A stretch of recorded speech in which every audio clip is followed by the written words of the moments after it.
মাম্মাম চার সঙ্গে কিছু ভাজাভুজি খাও না। আজ তাহলে মাছের কিছু ট্রাই করি। মাছের কি করবে? ভেটকি মাছের ফিশ ফ্রাই খাবি? হ্যাঁ হ্যাঁ, করো করো। চল তাহলে।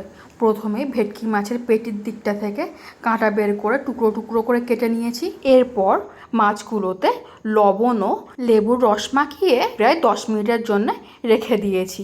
ততক্ষণে একটা শিলপাটায় কিছুটা ধনেপাতা, কাঁচা লঙ্কা, আদা এবং রসুন খুব ভালো করে বেটে নিয়েছি। এরপর এই মাছগুলোর মধ্যে বাটা মশলাগুলো এবং 2 চামচ ফ্যাটানো টক দই, সামান্য একটি জিরে গুঁড়ো ও হলুদ গুঁড়ো মাখিয়ে আধ ঘন্টার জন্যে মেখে রেখে দিচ্ছি। ফিরে আসছি আধ ঘন্টা পর। এরপর এর মধ্যে একটা ডিম ভেঙে দিচ্ছি আর দিয়ে দিচ্ছি 2 চামচ মতো কর্নফ্লাওয়ার দিয়েও ভালো করে মেখে নিচ্ছি।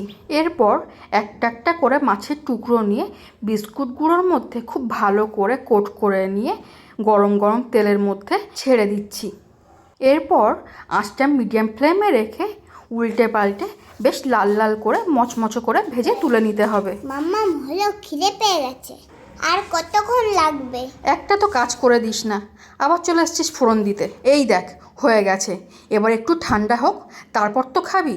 দেখেছিস, তোর জন্যে আমি ফিশ ফ্রাই করলাম আর তুই কিনা সসে আঙুল ডুবিয়ে খাচ্ছিস।